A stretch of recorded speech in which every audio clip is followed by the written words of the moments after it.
H ニュースチャンネルへようこそ。安全で幸せな1日を。お帰りなさい。皆さんこんにちは。私です。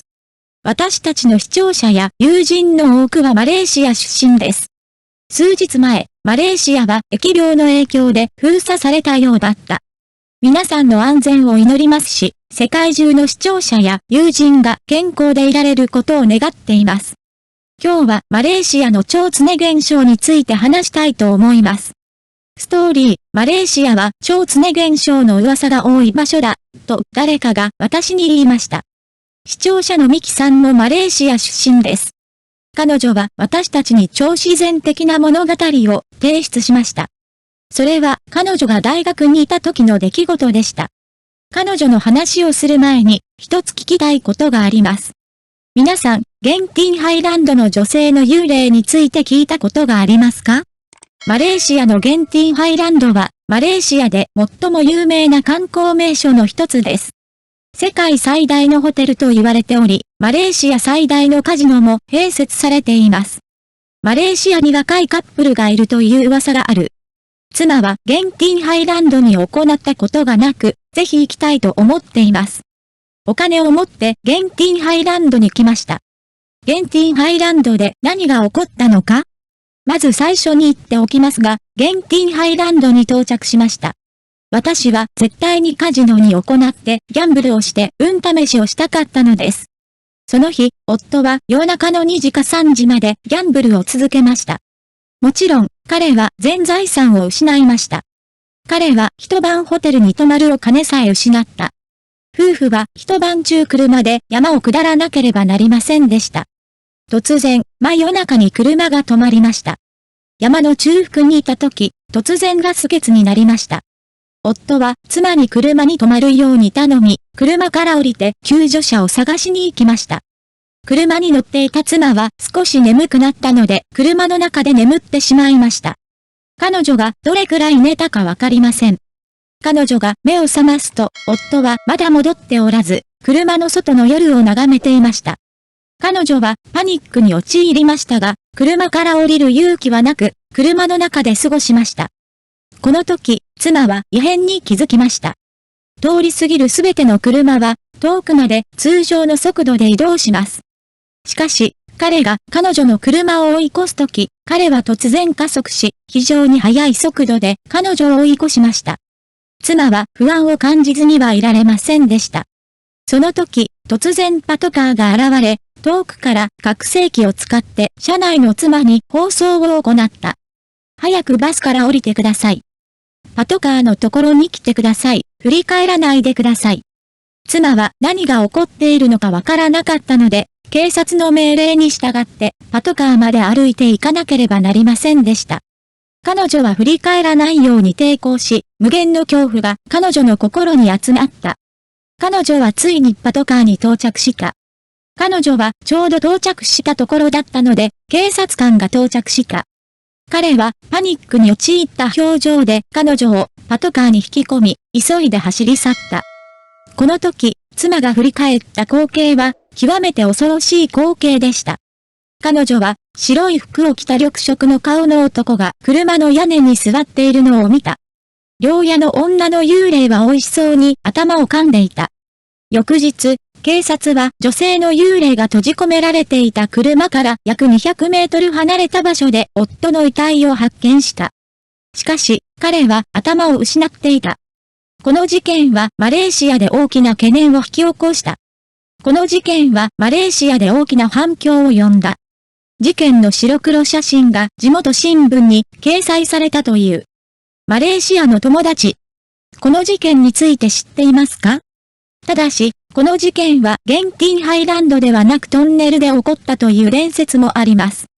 次に、観客から投稿された超常現象の物語が一人称で語られます。4年前、大学生だった私は小遣いがなかったのでアルバイトをしていました。当時、私は社会人留学生として家庭教師とウェイターという2つの仕事を掛け持ちしていました。私はストレスを感じると悪夢を見るタイプだと思っていました。後で分かったのですが、実は私は超自然的な体格を持っていたわけではありませんでした。一番印象に残ったのは、今回の部屋の間取りはこんな感じだったということです。私のベッドの端は机に面していました。机の隣にはドアがありました。ドアの隣には小さなスイートルームのようなワードローブがありました。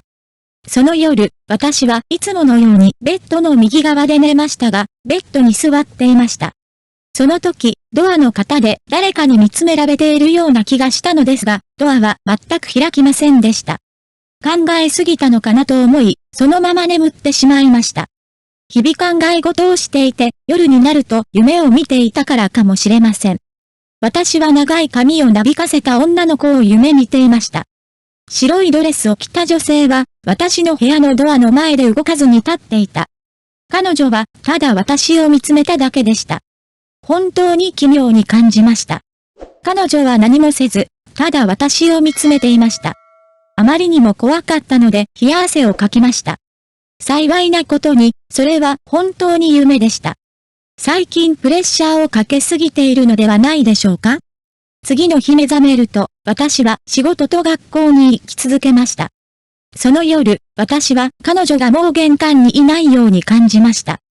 だから今夜は夢を見るべきじゃないよね。そう思って眠り続けた。午後2時くらいに朝、また夢を見ました。今回も全く同じ夢でしたが、一つだけ違ったことがありました。今度は彼女はクローゼットの前で動かずに立ち、私を見つめました。また怖くなった。私は飛び起きて周りを見回しました。周りには何もありませんでした。不思議でした。どうしたら2日続けて同じ夢を見ることができますか？これはとても奇妙です。考えすぎでしょうか？そしてこの夢は本物ですか？それともただの夢ですか？忘れてください。それは間違いなく夢でした。私は3日目の夜まで眠り続けましたが、恐ろしいことが起こり始めました。同じ夢、同じ光景、しかし違うのは彼女がいなくなったことだった。私は白い服を着た女性を探し始めました。突然、目の端に何かが見えました。白い服、なんと。彼女は私の右側に立っていました。いや、目を覚まさないといけない。起き上がろうと思った瞬間、動けないことに気づきました。私はこう思いました。これはいわゆるベッドの上の幽霊でしょうか？いや、起きてしばらく横にならなければなりません。ねえ、目を開けたのですが、目を開けた瞬間、隣で頭を下げている人影を感じました。10センチくらいの距離でとても近かったです。なんと、大きな赤い目が私を見つめているのが見えました。それが私の目の前にありました。何をする？どこかに行って。私の方向が突然私を立ち上がらせた。人間には陽のエネルギーがある、と誰かが言ったのを聞いたことがあります。こんな感じです。方向は便利です。目が覚めた後、自分のエネルギーがますます悪くなり、物事を行うのが非常に遅くなっていることに気づきました。私も呆然としていました。その夜、私は愚かなことをしてしまいました。私は自分に言い聞かせました。それは私が右側で寝ているからではないでしょうか？それ以外は今日は左側で寝ます。横になるとまた不思議な感覚が戻ってきた。間違いです。私はまだ眠りに落ちていません。今回は本当に眠れなかったと思います。しかし、後ろに誰かが立っているような気がして、振り返る勇気もありませんでした。こうやってぎゅっと目を閉じたけど、こんなに怖がるわけがない。目を開けると、彼女がベッドの横に横たわって私を見ていたので、後ずさりしてベッドから起き上がりました。立ち上がると飛び出していきました。電気をつけに行きましたが、誰もいませんでした。私はベッドの上に身を寄せ合って、思いつく限りのほぼすべての法文を唱えました。私は夜明けまでベッドで震えて、それから授業と仕事に行きました。家族が帰ってきたらこのことを伝えようと自分に言い聞かせました。帰宅後、一晩寝ていなかったのでリビングのソファーで横になっていました。10秒もしないうちに眠ってしまいました。眠りに落ちた後、誰かが私に触れているのを感じました。私は無視していましたが、突然誰かが私の右手を持ち上げて振り上げました。腕を下げた瞬間、騒いでいるのは家族だと感じました。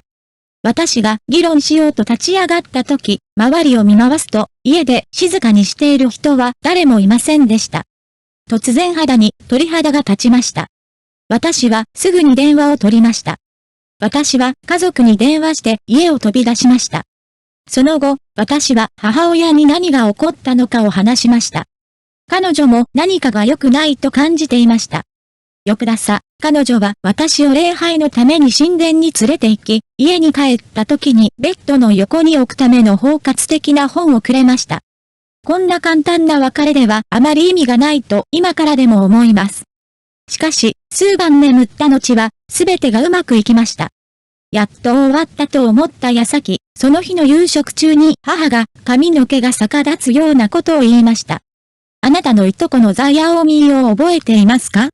私は、知っています。いとこザヤオミー、と言いました。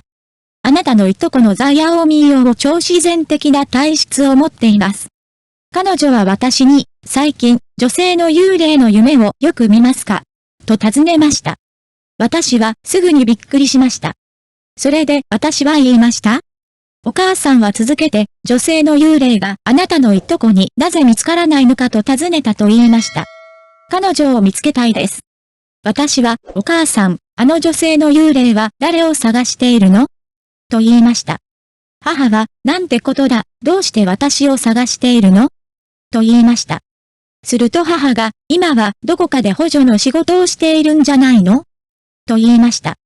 そこで女性の幽霊が殺された。彼女はあなたに助けて欲しかったのですが、いとこシャオミは、私たちはあなたを助けることができないので、あなたが自分で警察を探しに行くべきだと言いました。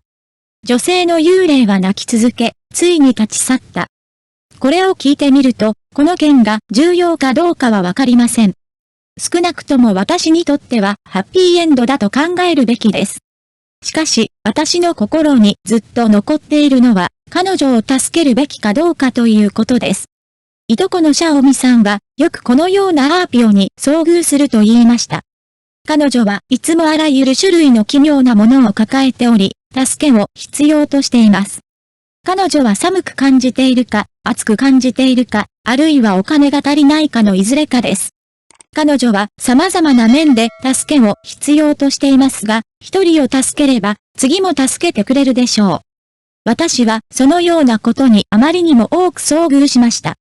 それらは通常、原因と結果によって引き起こされます。したがって、これらのことについて心配する必要はありません。その後、私が指導助手をしていた学習塾で起きた事件のニュースを見ました。恐ろしいことが起こりました。塾の理事長が副担任に恋をして彼女を騙した残業に入る。その結果、夕食時に薬を追加し、助手を意識不明にして自宅に連れ帰った。助手が意識を取り戻すと、所長が棒で彼女を殴り倒した。助手はその場で死亡した。彼女の目から漏れ出ていると聞きました。血のニュースが出た後、監督からも追及されていたのでショックでした。もしかしたら、このアピオは私に思い出させたかったのかもしれませんね。以上、視聴者ミキさんから投稿いただいた超常現象のお話でした。誰かが間違いなく監督があなたを追求したいと言うでしょう？これは観客にとって超自然的な話ではありません。観客は女の子です。私は原因と結果のサイクルを強く信じています。